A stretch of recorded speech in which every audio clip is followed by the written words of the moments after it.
मैं राधे को दास जन्म जन्म मोह दीजियो।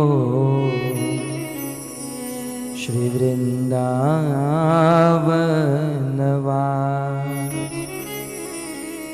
राधा तू बड़ भागिनी,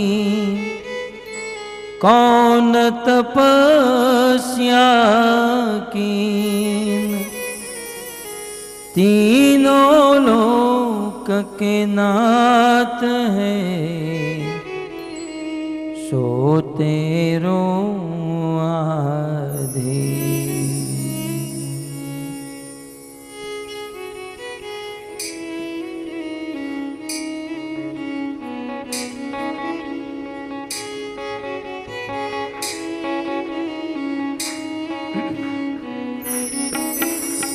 जय राधा माधव कुंज बिहारी। जय राधा माधव कुंज बिहारी। जय राधा माधव कुंज बिहारी। जय राधा माधव कुंज बिहारी। जय राधा माधव कुंज बिहारी। जय राधा माधव कुंज बिहारी। जय राधा माधव कुंज बिहारी। जय राधा माधव कुंज बिहारी। गोपी जन वल्लभ गिरिवर धारी। गोपी जन वल्लभ गिरिवर धारी। गोपी जन वल्लभ गिरिवर धारी। गोपी जन वल्लभ गिरिवर धारी। जय राधा माधव कुंज बिहारी। जय राधा माधव कुंज बिहारी।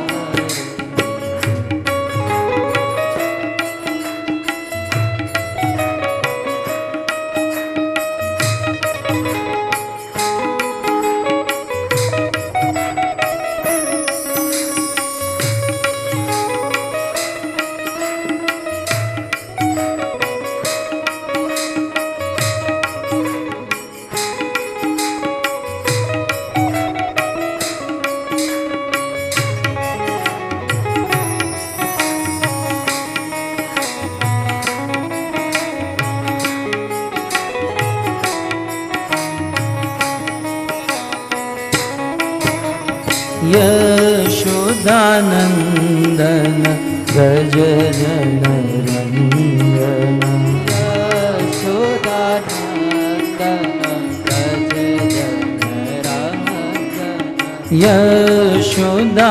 यशोदानंदन व्रज जन रंजन।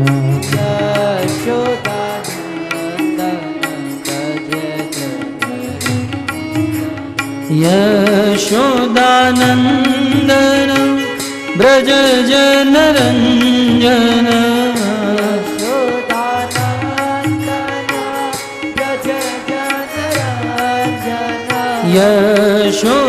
यशोदानंदन व्रज जन रंजन।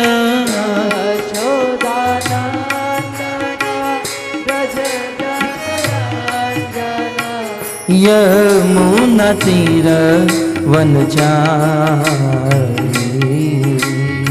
यमुना तीर वनचारी। यमुना तीर वनचारी। यमुना तीर वनचारी।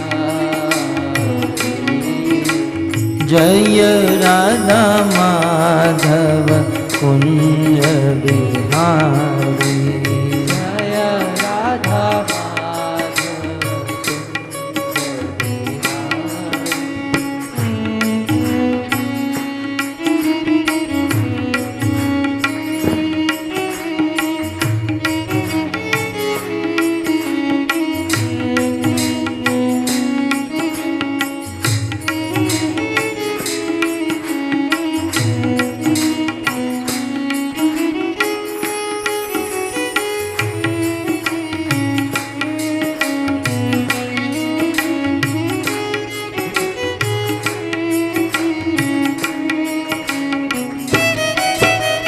जय राधा माधव कुंज बिहारी। जय राधा माधव जय राधा माधव कुंज बिहारी। जय राधा कृष्ण गोविंद गोविंद गोपाल नंद लाल। राधे गोविंद गोविंद गोपाल नंद लाल।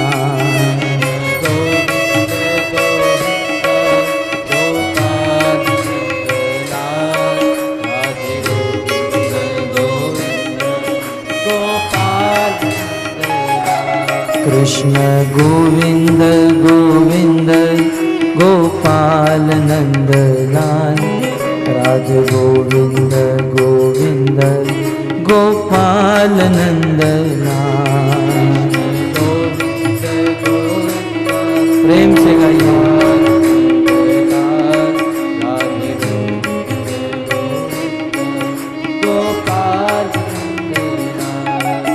गोपाल नंद लाल गोपाल नंद लाल गोपाल नंद लाल गोपाल नंद लाल।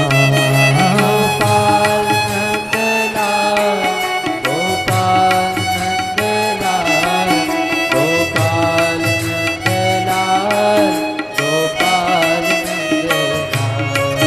गोपाल नंद लाल गोपाल नंद लाल गोपाल नंद लाल गोपाल नंद लाल।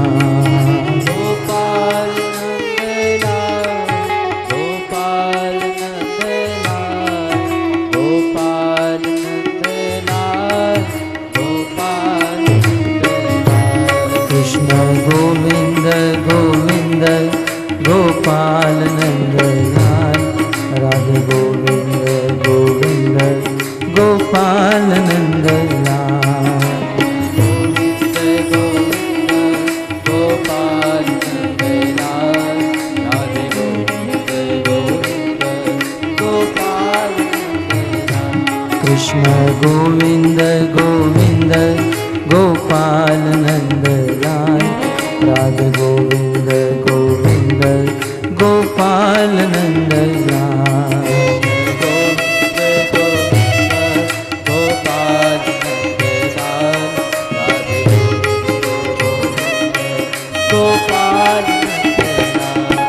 गोपाल नंद लाल गोपाल नंद लाल गोपाल नंद लाल गोपाल नंद लाल।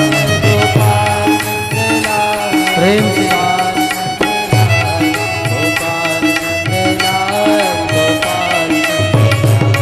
गोपाल नंद लाल गोपाल नंद लाल गोपाल नंद लाल गोपाल नंद लाल।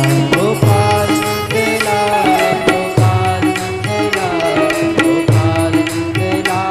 गोपाल नंद लाल कृष्ण गोविंद गोविंद गोपाल नंद लाल। राधे गोविंद गोविंद गोपाल नंद लाल।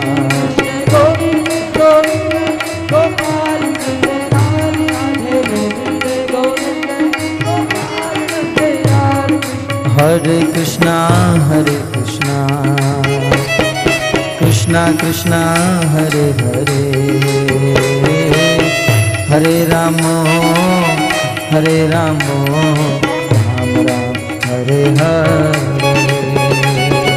हरे कृष्णा प्रेम से गाइए।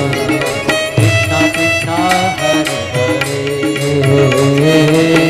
हरे राम राम राम हरे हरे।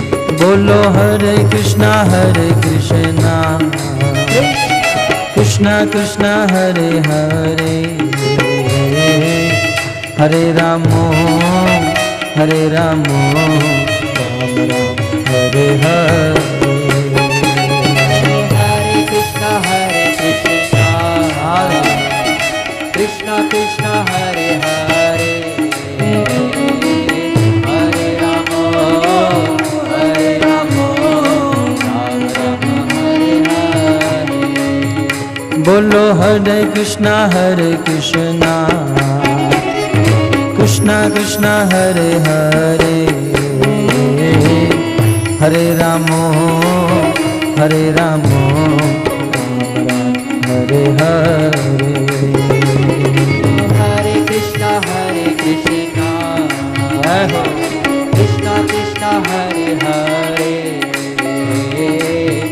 हरे राम हरे हरे। हरे कृष्णा कृष्णा कृष्णा हरे हरे, हरे राम हरे हरे।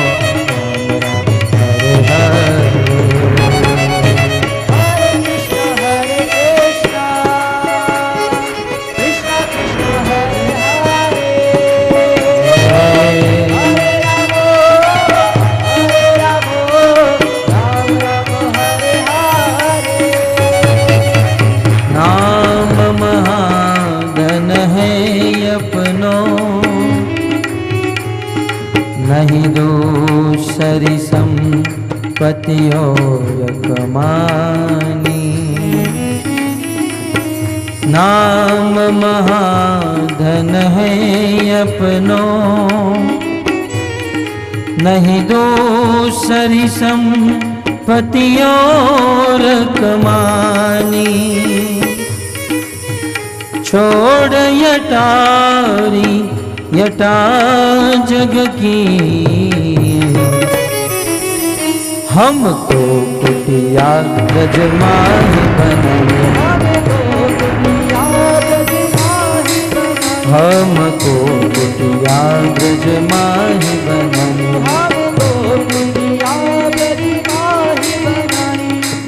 टूक मिले रसिकों की सदा, और पीबन को यमुना जल पानी। टूक मिले रसिकों की सदा, और पीबन को यमुना जल पानी। हमें और न की परवाह नहीं,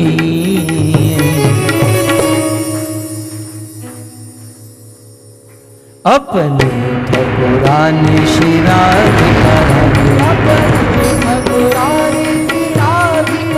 अपनी ठकुरानी श्री राधिकारानी। अपनी ठकुरानी श्री राधिकारानी। हाँ राधा गोपीनाथ राधा गोपीनाथ राधा गोपीनाथ राधे। राधा गोपीनाथ राधा गोपीनाथ राधा गोपीनाथ राधे। राधा गोपीनाथ राधा गोपीनाथ राधा गोपीनाथ राधे।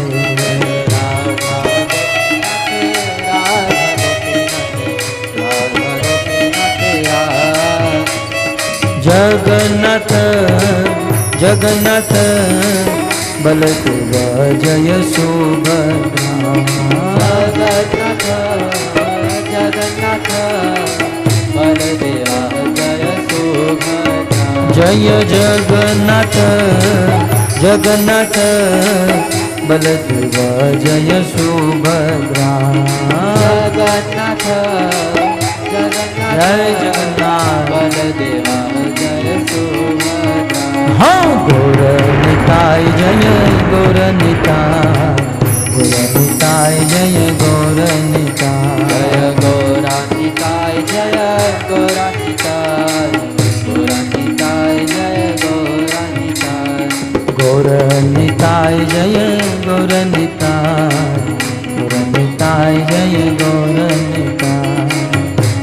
निताय जय गौरान्विताय गौरान्विताय जय गौरान्विताय प्रभुपद प्रभुपद प्रभुपद शिल प्रभुपद प्रभुपद जय श्री प्रभुपाद प्रभुपद श्रील प्रभुपद जय प्रभुपद प्रभुपद प्रभुपद शिल प्रभुपद प्रभुपद प्रभुपद प्रभुपद श्रील प्रभुपद जय जय प्रभुपाद प्रभुपाद प्रभुपाद प्रभुपाद जय प्रभुपाद श्री प्रभुपाद प्रभुपाद प्रभुपाद नित्य गौर हरि बोल हरि बोल हरि बोल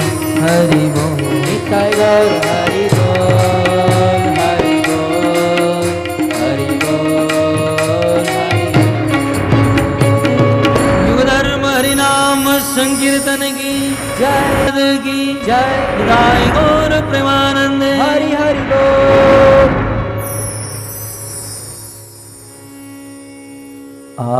आराध्यो भगवान् ब्रजेश तनय वृन्दावन रम्या काचिदुपासना ब्रजबधू वर्गेण या कल्पिता श्रीमद्भागवतं प्रमाणममलम् प्रेमापुमर्थो महान् श्रीचैतन्यमहाप्रभु मतमिदं तत्रादरो नः पर श्रीचैतन्यमहाप्रभु मतमिदं तत्रादरो नः पर वंशी विभूषितकरा नवनीरदाभा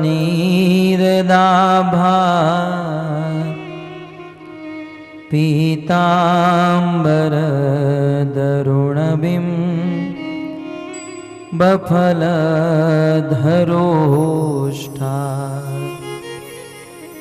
पूर्णेन्दुसुन्दरमुखा अरविन्दनेत्रा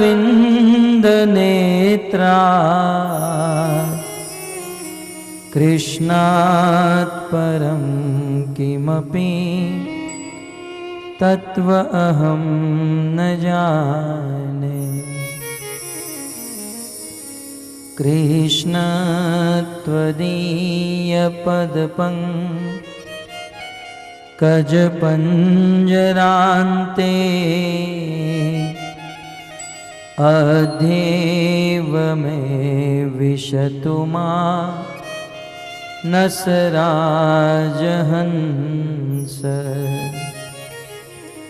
प्राणप्रयाण समये कफवात पीते कंठावरोधन विदो स्मरण कुतस्ते। योऽन्तः प्रविश्य मम वाचमिमां प्रसुप्तां सञ्जीवयत्यखिलशक्तिधरस्वधाम्ना। अन्यांश्च हस्तचरण श्रवणत्वगादीन्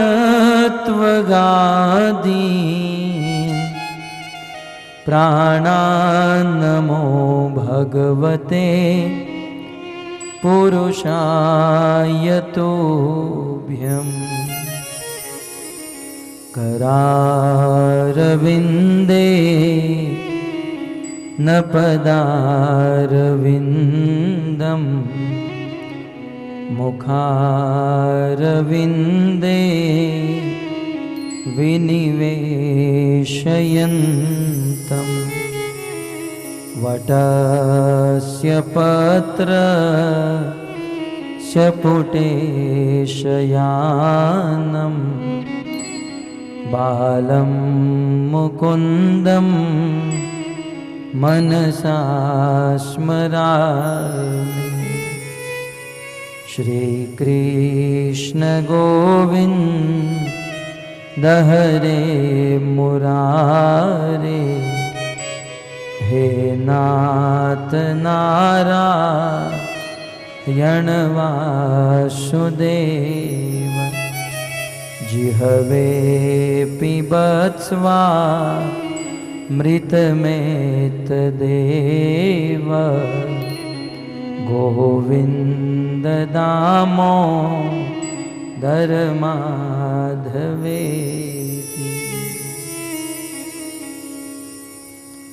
जय जय श्री राधा रमण। जय जय नवल किशोर। जय गोपी चित चोर प्रभु। जय जय माखन चोर। श्री कृष्ण चंद्र भगवान की।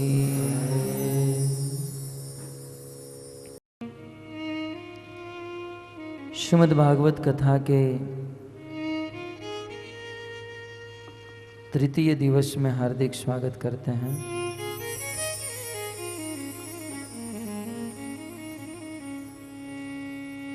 भागीरथी गंगा की पवित्र धारा पर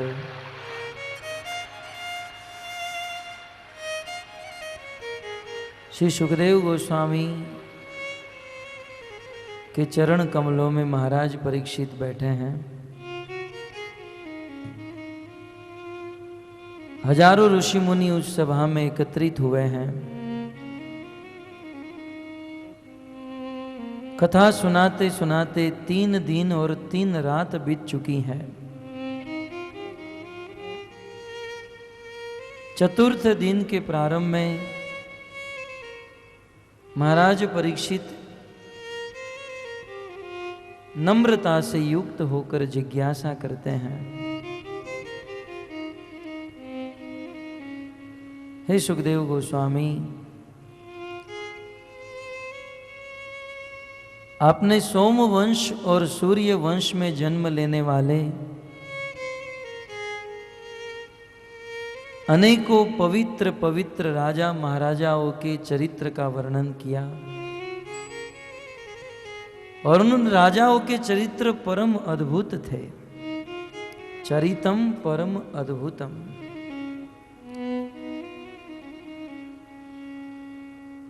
और यहां तक आपने यदुवंश का वर्णन भी मुझे सुनाया। यदोश्च धर्मशीलस्य नितरां मुनिसत्तमा तत्रांशेनावतीर्णस्य विष्णुवीर्याणि संशना।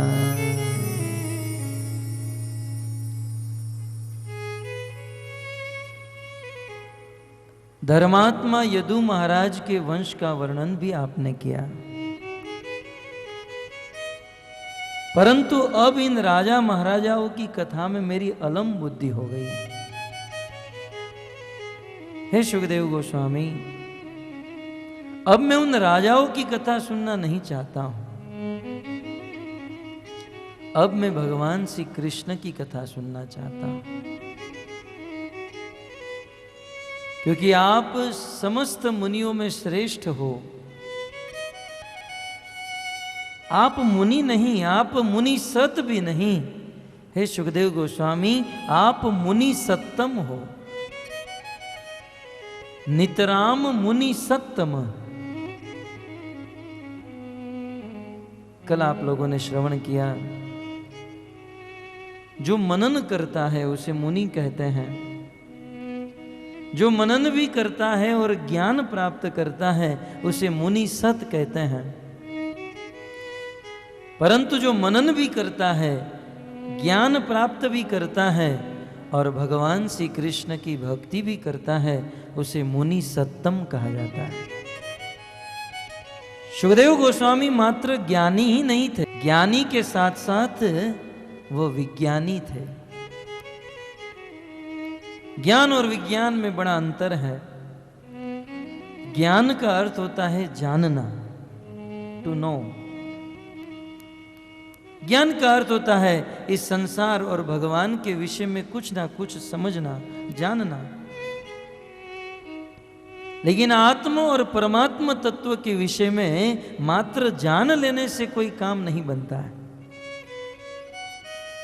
जब तक वह ज्ञान हमारे जीवन में न उतरे, तब तक उस ज्ञान का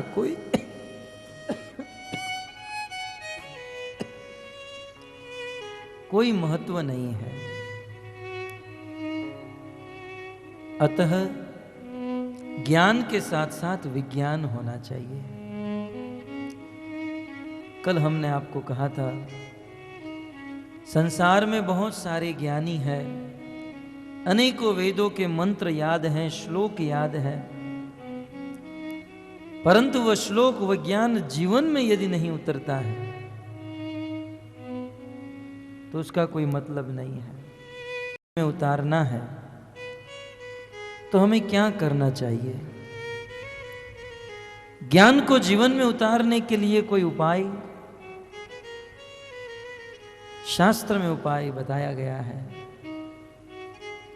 भगवत गीता में कृष्ण अर्जुन से कहते हैं, अर्जुन ज्ञानम तेहम स विज्ञानम वक्ष्यामि अशेषतः यद ज्ञात्वा नेह भूयन्तो। अर्जुन, मैं तुम्हें ज्ञान दूंगा और ज्ञान के साथ साथ विज्ञान भी दूंगा।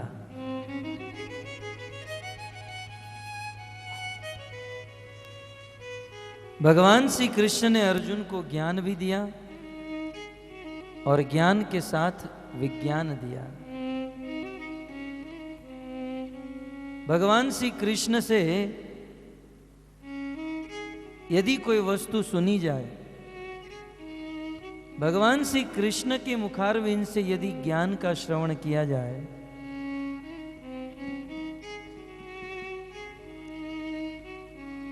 तो वह ज्ञान हमारे जीवन में धारण हो सकता है। भगवान श्री कृष्ण यदि न हो तो उस कृष्ण की परंपरा में, गुरु शिष्य परंपरा में जिसने ज्ञान ग्रहण किया है, ऐसे गुरु के मुख से यदि हम ज्ञान का श्रवण करते हैं, अर्थात ऐसे लोगों से मुख से यदि हम ज्ञान श्रवण करते हैं जो व्यक्ति उस ज्ञान को अपने जीवन में उतार चुके हैं, उसे आचार्य कहा जाता है। भगवत भक्ति के सिद्धांतों को जिन्होंने अपने जीवन में उतारा है, ऐसे आचरण करते हुए शुद्ध भक्तों के मुखारविंद से यदि हम ज्ञान श्रवण करते हैं तो निश्चित वह ज्ञान हमारे जीवन में प्राप्त हो जाता है। जीवन में विज्ञान के रूप से अप्लाई हो जाता है। तो महाराज परीक्षित कह रहे हैं, हे सुखदेव गोस्वामी, आप मात्र ज्ञानी ही नहीं अपितु विज्ञानी हो। शास्त्र के सिद्धांत आपने अपने जीवन में उतारे हैं। अतः अब मैं उन राजाओं की कथा नहीं सुनना चाहता हूं। मानो सुखदेव गोस्वामी पूछे तो क्या सुनना चाहते हैं? तब महाराज परीक्षित कहते हैं, तत्र अंशेन अवतीर्णस्य विष्णु वीर्याणि संचन। हे प्रभु, अब तत्र अंशेन अवतीर्णस्य, तत्र माने यदोश्च, ये तत्र शब्द यदु महाराज के लिए उपयोग किया गया है। तत्र पहली लाइन में प्रथम शब्द में जो बताया गया, तत्र उस यदु महाराज के वंश में अपने अंश समेत भगवान विष्णु का अवतार हुआ, उस भगवान की कथा मैं सुनना चाहता हूं। बहुत सुंदर बात कह रहे हैं, तत्र अंशेन अवतीर्णस्य, जो अपने अंश के साथ इस पृथ्वी पर प्रकट हो गए। ऐसे यदु महाराज के वंश में जिस भगवान का जन्म अपने अंश के साथ हुआ, उस भगवान की कथा मैं सुनना चाहता हूं। अंशेन का अर्थ होता है बलदेवेन, अपने अंश बलदेव जी के साथ जिसका जन्म हुआ वो है भगवान श्री कृष्ण। उस कृष्ण के विषय में मैं सुनना चाहता हूं। और वह कृष्ण किस प्रकार से यहां पर आए? तो कहते हैं, तत्र अंशेन, अपने अंश बलराम के साथ, अवतीर्णस्य न तो जन्मस्य। बहुत सुंदर बात है, भगवान श्री कृष्ण का अवतीर्ण हुआ, जन्म नहीं हुआ। भक्तों, आज हम और आप कृष्ण जन्म के हम लोग रोज धीरे धीरे निकट जा रहे हैं। तो कृष्ण के विषय में, कृष्ण के जन्म के विषय में जानना अत्यंत आवश्यक। यहां पर महाराज परीक्षित कहते हैं कि कृष्ण का अवतीर्ण हुआ, न तो जन्म। कृष्ण का अवतीर्ण माने अवतार होता है, जन्म नहीं होता है। क्या अंतर है जन्म में और अवतार में? भक्तों, भगवान का कभी भी जन्म नहीं होता। इस संसार में पंच महाभूत से बने हुए देह का जन्म होता है, परंतु सच्चिदानंदमय विग्रह चिन्मयी परम ब्रह्म भगवान का कभी जन्म नहीं होता।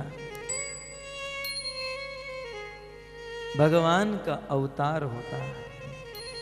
अब तो अवतार का अर्थ होता है ऊपर से नीचे आना। अवतीर्ण का सीधा अर्थ होता है अवतीर्ण, ऊपर से नीचे आने की जो क्रिया है उसे अवतीर्ण कहते हैं। अक्सर मैं एक दृष्टांत देता हूं। एक दिन मैं अहमदाबाद एयरपोर्ट पर बैठा था और मुझे कलकत्ता जाना था।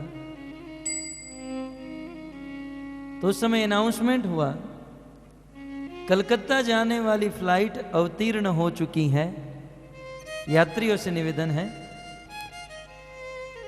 कि सब लोग तैयार हो जाइए जाने के लिए। ये शब्द आज भी मुझे याद रह गया। कलकत्ता जाने वाली फ्लाइट अवतीर्ण हो चुकी है, इसका अर्थ क्या है? वो फ्लाइट, कलकत्ता जाने वाली फ्लाइट का जन्म हो चुका है, ऐसा होता है? अभी अभी मैन्युफैक्चर होकर आई है फ्लाइट?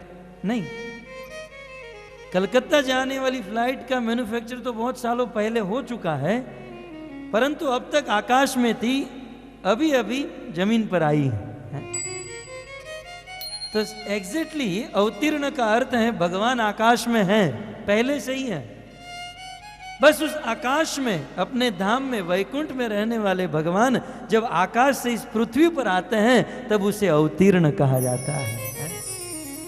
अवतीर्ण, अवतीर्ण का दूसरा अर्थ है अवतार। भगवान का अवतार होता है। कई बार कुछ लोग कहते हैं कृष्ण बहुत अच्छे भगवान थे, क्या करे 5000 वर्ष पहले आए और फिर 125 साल रहे और फिर मर गए। मर गए। महाराज परीक्षित इस शब्द से, उपलक्षण से बहुत सुंदर सिद्धांत दे रहे हैं। भगवान का न तो जन्म है न मरण है। भगवान का अवतार प्राकट्य होता है और अप्राकट्य होता है, आविर्भाव होता है और तिरोभाव होता है। जन्म और मरण भगवान का नहीं होता है। अब विचार कीजिए, भगवान की बात छोड़ दीजिए, गीता का दूसरा अध्याय, गीता सार, सांख्य योग, वहां आत्मा के गुणों का वर्णन करते हुए कृष्ण कहते हैं, न जायते म्रियते वा कदाचित नायम भूत्वा भविता वा न भूयो अजो नित्य शाश्वत तोयम पुराणो न हन्यते हन्य माने शरीरे नैनम छिदन्ति शस्त्राणि नैनम दहति पावक न चैनम कलिदन्त्यापो नो शश्वति मारुत वांसांसि जीर्णानि यथा विहाय नवानि गृह्णान्ति नरो पराणि तथा परिराणि विहाय जीर्णान्य अन्यानि संयान्ति नवानि देहि। अनेकों श्लोकों में भगवान कृष्ण आत्मा के गुणों का वर्णन करते हुए कहते हैं, आत्मा न जायते, आत्मा का कभी भी जन्म नहीं होता है। आत्मा न म्रियते, आत्मा का कभी मरण नहीं होता है। नैनम छिदन्ति शस्त्राणि, शस्त्राणि छिदन्ति नैनम, शस्त्र से आत्मा को कभी भी नहीं भेदा जा सकता है। न दहति पावक, अग्नि के द्वारा आत्मा को कभी जलाया नहीं जा सकता, पानी के द्वारा भिगोया नहीं जा सकता और वायु के द्वारा आत्मा को सुखाया नहीं जा सकता। जब आत्मा को किसी भी प्रकार से मारा नहीं जा सकता तो परमात्मा को कैसे मारा जा सकता है? जब आत्मा नहीं मरती है तो परमात्मा कैसे मर सकते हैं? लेकिन संसार के जो अज्ञानी जीव हैं वैसा सोचते हैं भगवान मर गए हैं। बहुत बड़ा अपराध है। इसलिए कृष्ण जन्म को ध्यान से समझना। महाराज परीक्षित कहते हैं, तत्र अंशेन अवतीर्णस्य, भगवान श्री कृष्ण का अवतार हुआ है। अवतार, भगवान अपने धाम से इस पृथ्वी पर आते हैं, उसे अवतार कहते हैं, प्रकट होते हैं। इस संसार में जब किसी जीव का जन्म होता है तो वह जीव अनेकों प्रकार से के कर्म बंधन से युक्त होकर जन्म लेता है, परंतु भगवान का जन्म नहीं, अवतार होता है, अवतीर्ण होते हैं। इसलिए भगवान किसी भी प्रकार के कर्म बंधन में नहीं फंसे होते हैं।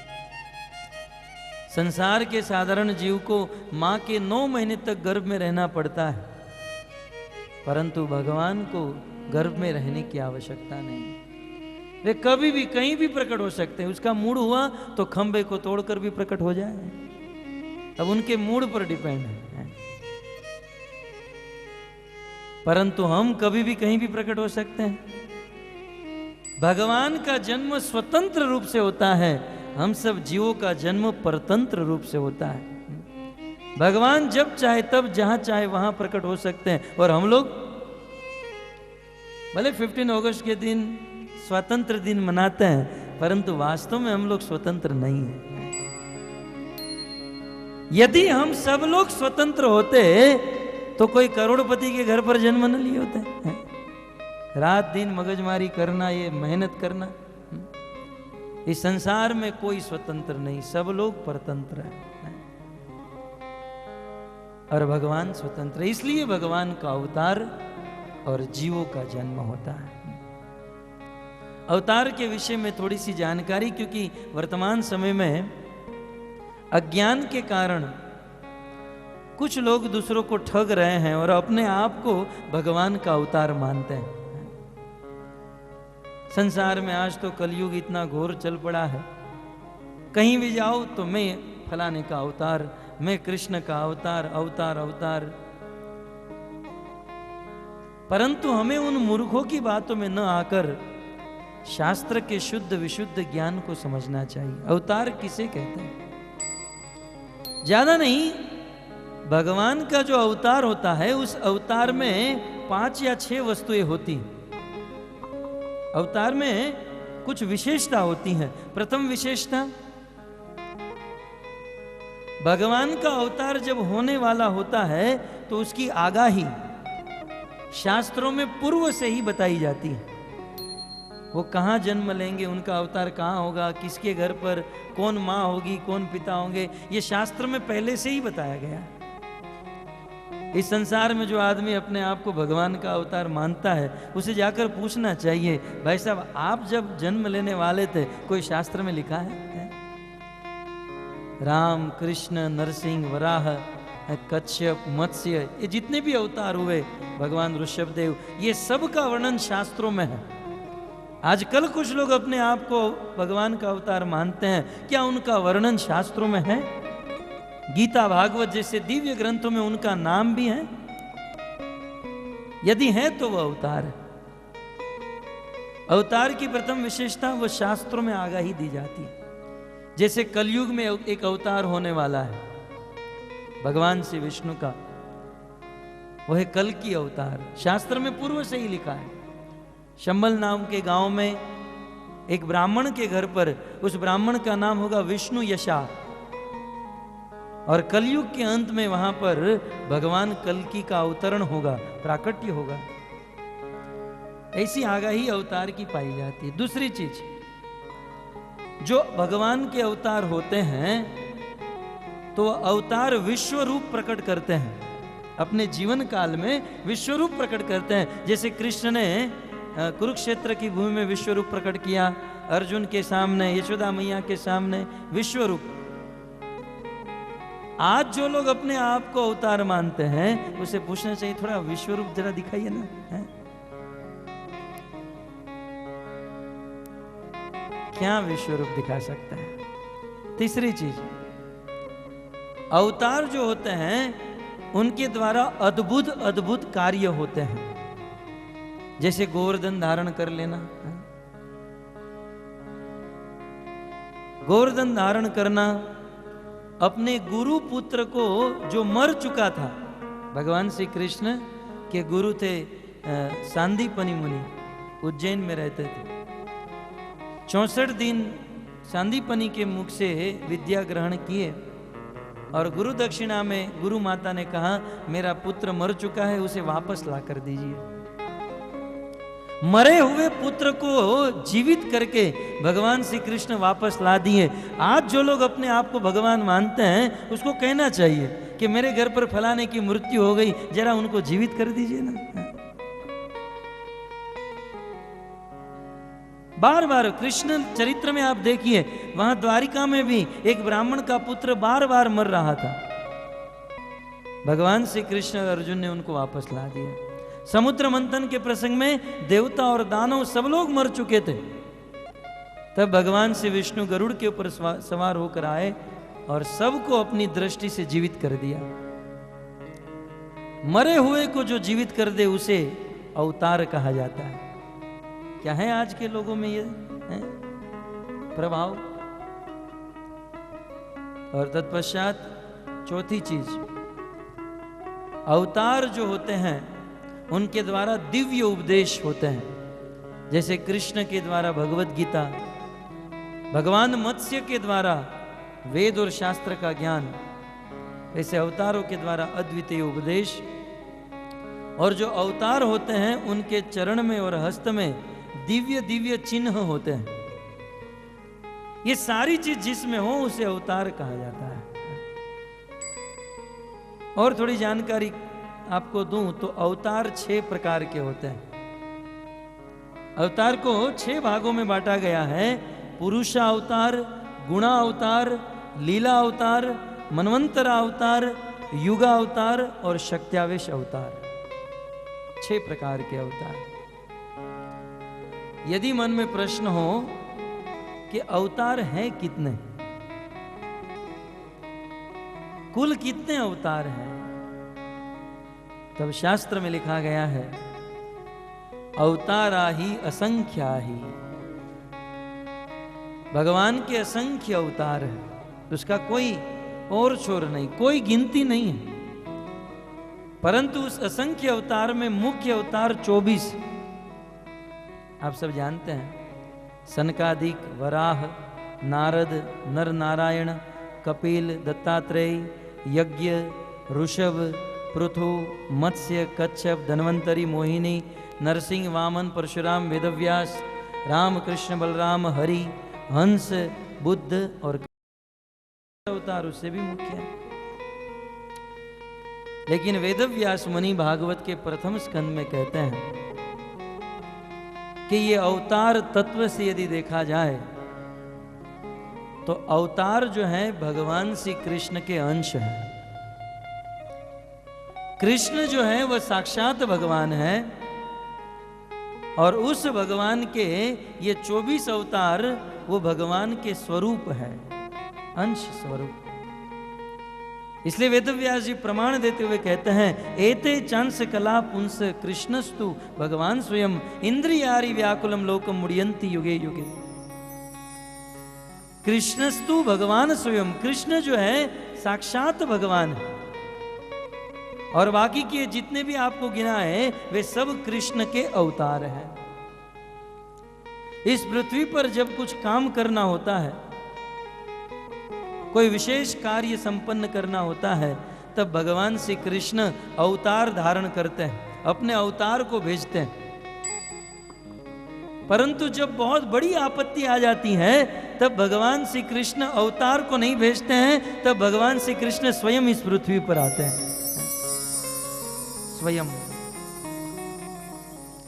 अवतार तत्व का वर्णन भगवत गीता में भी बहुत सुंदर तरीके से हुआ। भगवत गीता के 4 अध्याय में भगवान श्री कृष्ण अर्जुन से कहने लगे, अर्जुन मैं तुम्हें गीता का ज्ञान जो दे रहा हूं ना, ऐसा नहीं है कि ये गीता का ज्ञान मैं तुम्हें प्रथम बार दे रहा हूं, नहीं। अर्जुन ये गीता का ज्ञान सृष्टि के प्रारंभ में करोड़ों करोड़ों वर्ष पहले जब ये सृष्टि बनी थी, सृष्टि के प्रारंभ में मैंने सूर्य देव विवस्वान को दिया था। इमं विवस्वते योगम प्रोक्तावान हम व्ययम विवस्वान मनवे प्राहो मनु इक्ष्वा कवे ब्रवीत। सृष्टि के प्रारंभ में यह ज्ञान मैंने सूर्य देव विवस्वान को दिया, विवस्वान ने मनु को दिया और मनु ने इक्ष्वाकु को दिया। इस प्रकार से गुरु शिष्य उनके शिष्य एवं परंपरा प्राप्तम इमं राजर्षयो विदु। इस प्रकार है अर्जुन, मैंने सृष्टि के प्रारंभ में जो ज्ञान दिया था वह ज्ञान धीरे धीरे करके एक के बाद दूसरे, दूसरे के बाद तीसरे के पास आता गया। लेकिन दुख की बात यह है स काले नेह महता योगो नष्ट परंतप।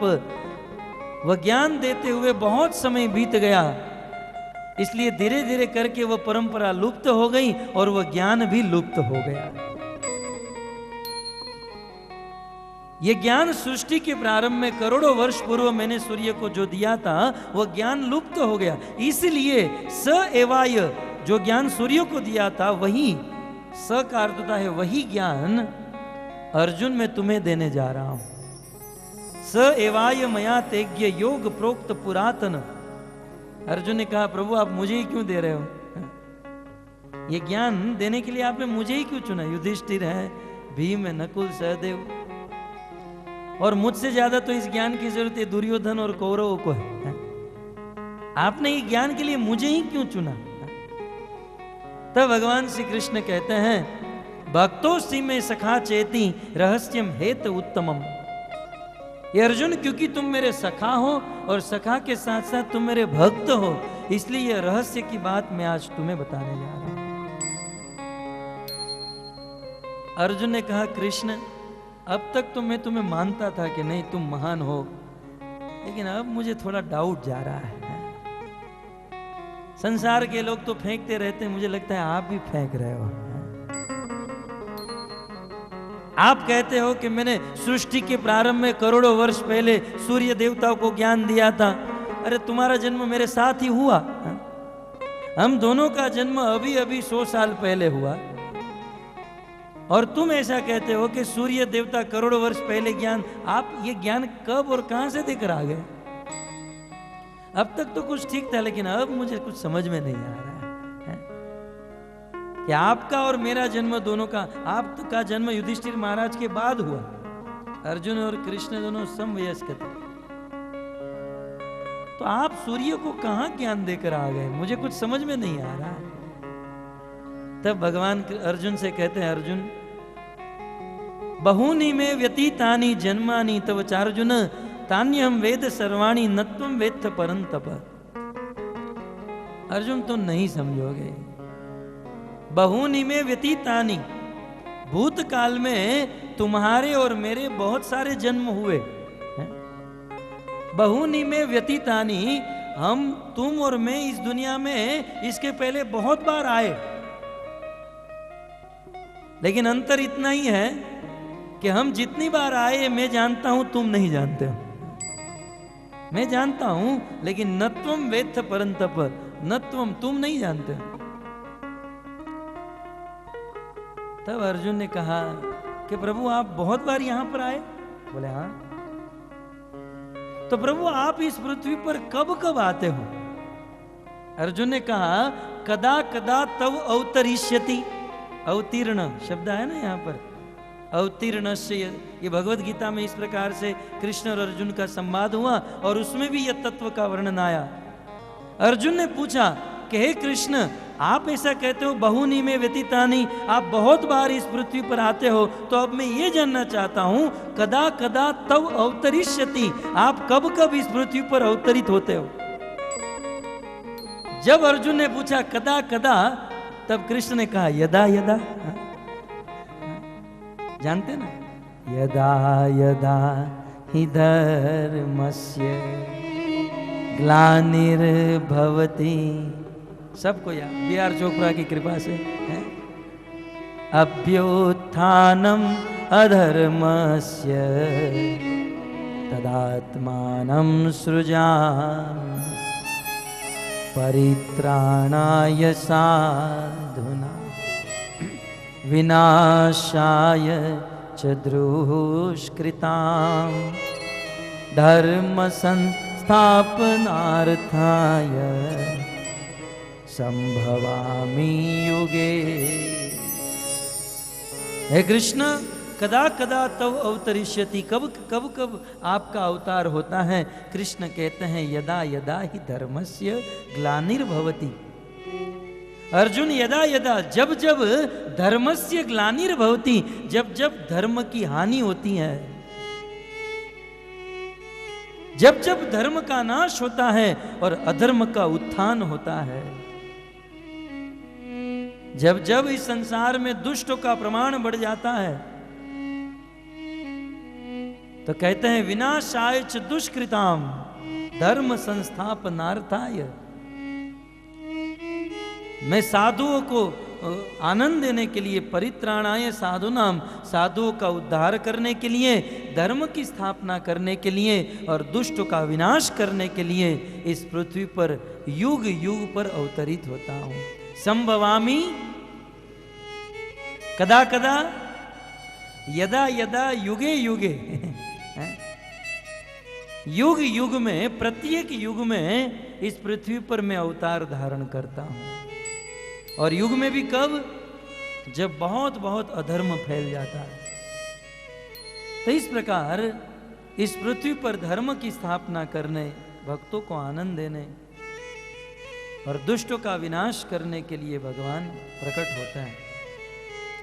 तो यहां पर महाराज परीक्षित कहते हैं कि हे सुखदेव गोस्वामी, तत्र अंशे नवतीर्णस्य विष्णुवीर्याणि संशन।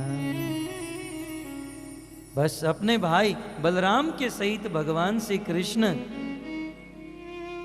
अवतीर्ण प्रकट हुए इस संसार में, उसके विषय में आप सुनाइए। साक्षात भगवान विष्णु के अवतीर्ण शब्द से यह प्रश्न हो सकता है। महाराज परीक्षित ने कहा कि भगवान के जो अवतार हुए उस अवतार के विषय में सुनाइए। तो मानो सुखदेव गोस्वामी कहें भगवान के तो बहुत सारे अवतार हुए, मत्स्य, कच्छप, वराह, वामन। बोले नहीं नहीं, वो अवतार के बारे में नहीं, मैं अवतार के विषय में सुनना नहीं चाहता। ये अवतार जो धारण करते हैं, समस्त अवतारों के जो अवतारी हैं, जो साक्षात भगवान हैं, ऐसे विष्णु के बारे में मैं सुनना चाहता हूं। मैं अवतारों के बारे में नहीं, अब नवम स्कंद तक आपने अवतारों के बारे में तो बताया, वामन अवतार, नरसिंह अवतार, मत्स्य अवतार, ये सारे अवतारों के बारे में बताया।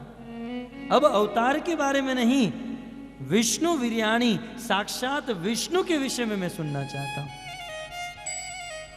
विष्णु शब्द ये घोषित करता है कि मैं अवतारों के बारे में नहीं, मैं साक्षात भगवान विष्णु के बारे में सुनना चाहता हूं। भक्तों, विष्णु शब्द का अर्थ होता है सर्वव्याप्त इति विष्णु, जो एक समय पे अनेकों जगह पर उपस्थित रह सकते हैं, उसे विष्णु कहा जाता है। भगवान श्री कृष्ण की कथा में आप सुनोगे भविष्य में, भगवान कृष्ण एक हैं, परंतु एक समय में अनेकों जगह पर प्रकट हो सकते हैं, इसलिए कृष्ण का एक नाम है विष्णु। आपको पता होगा भगवान श्री कृष्ण ने शरद पूर्णिमा के दिन वंशी वट के नीचे खड़े रहकर ब्रज वृंदावन में अपनी बंसरी बजाई और समस्त गोपी अपने सारे गृह के कार्य को त्याग कर यमुना के तट पर आई और कृष्ण और गोपियों के बीच में अद्भुत रास हुआ। हे मारू वन रावण छे रूडो वैकुंठ नहीं रे हुआ। यदि हम लोग रास करने लगे तो प्रवचन नहीं होगा, क्योंकि अभी दूसरे श्लोक में हम लोग पहुंचे हैं। परंतु बहुत सुंदर, अत्यंत दिव्य अद्भुत रास हुआ। आपकी जानकारी के लिए कह दूं, उस यमुना के तट पर समस्त गोपियां आई, कृष्ण एक और अनेकों गोपियां। कितनी गोपियां खड़ी थी? आचार्यों ने लिखा है 33 करोड़ गोपियों ने भाग लिया था। उस यमुना के तट पर 33 करोड़ गोपियों ने भाग लिया था। 33 करोड़ गोपी और कृष्ण अकेले। लेकिन भजन गाते हैं ना सौराष्ट्र गुजरात में, एक गोपी एक कान है? लेकिन 33 करोड़ गोपियों के साथ, प्रत्येक गोपियों के साथ एक एक कृष्ण खड़े थे। कृष्ण एक हैं, लेकिन उन्होंने 33 करोड़ रूप धारण कर लिया। इसे कहते हैं विष्णु। सर्वव्याप्त, एक साथ अनेकों रूप में प्रकट हो सकते हैं। इसलिए महाराज परीक्षित कहते हैं तत्र अंशेन अवतीर्णस्य विष्णु वीर्याणि संचन। विष्णु की कथा सुनाओ। और कैसी कथा? विष्णु माने व्याप्त, जो सब जगह पर व्याप्त है। इतना ही नहीं, कृष्ण की एक ऐसी कथा है, 7 बैलों को नाथने के लिए कृष्ण ने एक साथ 7 रूप धारण कर लिया। इतना ही नहीं, द्वारिका में 16,108 पत्नी थी भगवान कृष्ण की, है ना। अब विचार करो, यदि कृष्ण एक ही है और एक पत्नी को यदि एक दिन दे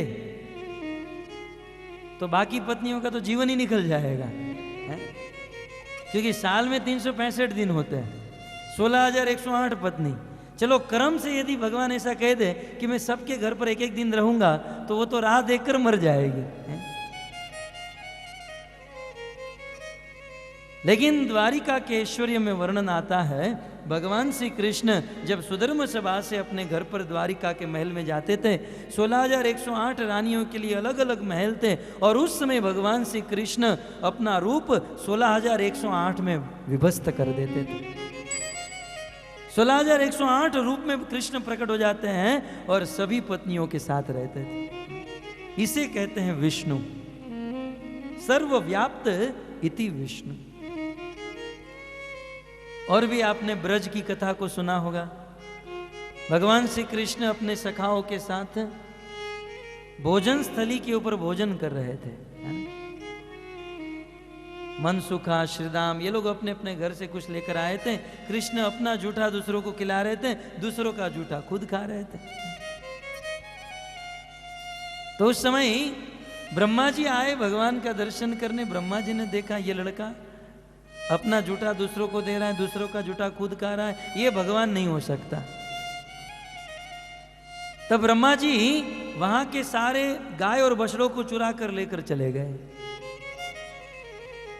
गाय बछड़े नहीं दिखे, कृष्ण ने अपने सखाओं को कहा आप लोग बैठो, मैं जरा देख कर आता हूं। तब कृष्ण गाय बछड़े को ढूंढने गए, तब तक तो ब्रह्मा आए और कृष्ण के सभी सखाओं को चुरा कर चले गए। वहां देखा तो गाय और बछड़े नहीं, यहां आकर देखा तो सखा भी नहीं। भगवान समझ गए निश्चित ये मेरे बेटे का काम है। ब्रह्मा आखिर तो तत्व से भगवान का पुत्र है, क्योंकि ब्रह्मा जी का प्राकट्य कहां से हुआ? भगवान श्री विष्णु की नाभि से। तत्व से देखा जाए तो ब्रह्मा जी के पिता भगवान कृष्ण विष्णु। भगवान कृष्ण समझ गए कि ब्रह्मा जी चुरा कर ले गए। उसी समय भगवान श्री कृष्ण ने अपने ही अंश से जितने गोप सखाओं को लेकर गए थे वैसे ही हूबहू एज इट इज वैसे ही गोप सखा को प्रकट कर दिया और वैसे ही गाय और बछड़ों को प्रकट कर दिया। ब्रह्मा वहां चुरा कर बैठा है कि सब लोग को बांध कर है? लेकिन यहां तो प्रतिदिन की तरह रोज अपने घर पर जाते हैं, घर से आते हैं। वो गोपियों की शादी कृष्ण के साथ ही हुई थी है? परंतु जो अज्ञानी है वो तो कृष्ण के ऊपर उंगली उठाते हैं, इस बात को नहीं जानते। तो इस प्रकार ब्रह्मा जी को सीख देने के लिए भगवान ने अपने स्वरूप को व्याप्त बना दिया समस्त गोप और सखा और गाय बछड़े के रूप में। इसलिए भगवान को विष्णु कहा जाता है, विष्णु वीर्याणि संशयन। तो इस प्रकार महाराज परीक्षित भी अनुभव करा रहे हैं, विष्णु प्रभु जिसका दर्शन मैंने मेरी मां के गर्भ में किया था। उस समय कृष्ण रथ के ऊपर भी विराजमान थे और मेरी मां उत्तरा के गर्भ में भी थे। आप हमें विष्णु की कथा, और विष्णु की क्या कथा? विष्णु वीर्याणि। वीर्याणि का अर्थ होता है पराक्रम, बहुवचन में है। वैसे वीर्य का अर्थ होता है पराक्रम, और वीर्याणि माने बहुत सारे पराक्रम। विष्णु के कृष्ण के जितने भी पराक्रम हैं वे सारे पराक्रम मुझे सुनाएंगे। पराक्रम करने के लिए तो आए थे। अब देखिए राम बेचारे भोले भाले सीधे साधे। राम का फोटो देखिए बिल्कुल सीधे खड़े रहते हैं। शूर्पणखा आई शादी करने के लिए कि राम मैंने संसार में बहुत सारे लड़के देखे लेकिन मेरे जैसा सुंदर कोई लड़का नहीं मिला। झूठ बोल रही थी, लेकिन तुम्हें देखकर ऐसा लगता है कि ब्रह्मा ने विधाता ने तुमको मेरे लिए बनाया है।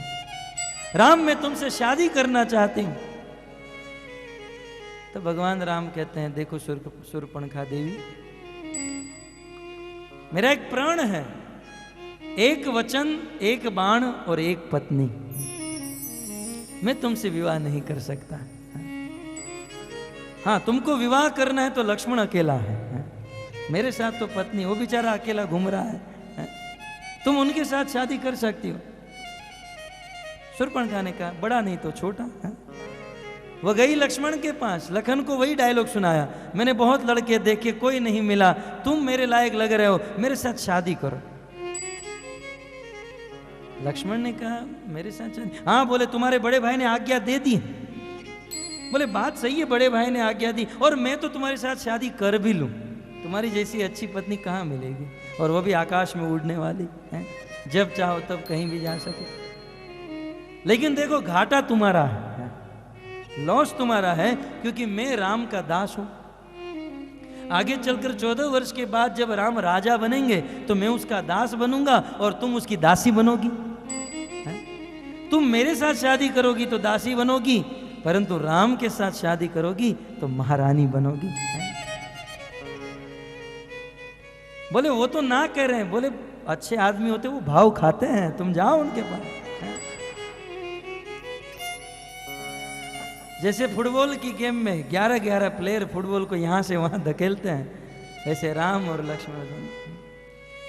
लेकिन एक सेकंड के लिए विचार कर लीजिए, वहां पर राम के बदले कृष्ण होते तो गाना गाते मुझसे शादी करोगी है?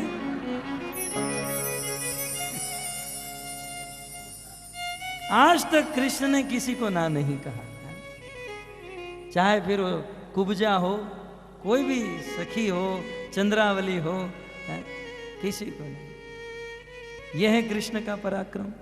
कुछ लोग कहते हैं कृष्ण का जन्म रात को 12 बजे, भगवान राम का जन्म दोपहर को 12 बजे। उजला चरित्र था ना भगवान राम का, बिल्कुल साफ चरित्र, उजला चरित्र, सीधे, और इसको थोड़े काले काम करने थे, इसलिए अंधेरी रात को आना पड़ा।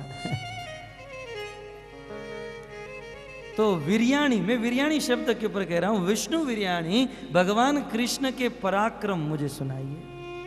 उन्होंने जो जो पराक्रम किया सुनाइए, क्योंकि भगवान के पराक्रम सुनने से ही भगवान की महिमा का ज्ञान होता है, अन्यथा भगवान की महिमा समझ में नहीं आएगी। हम जितनी भगवान की वीर्य को, पराक्रम को सुने, उतना भगवान के प्रति आदर, स्नेह, प्रेम बढ़ते जाता है।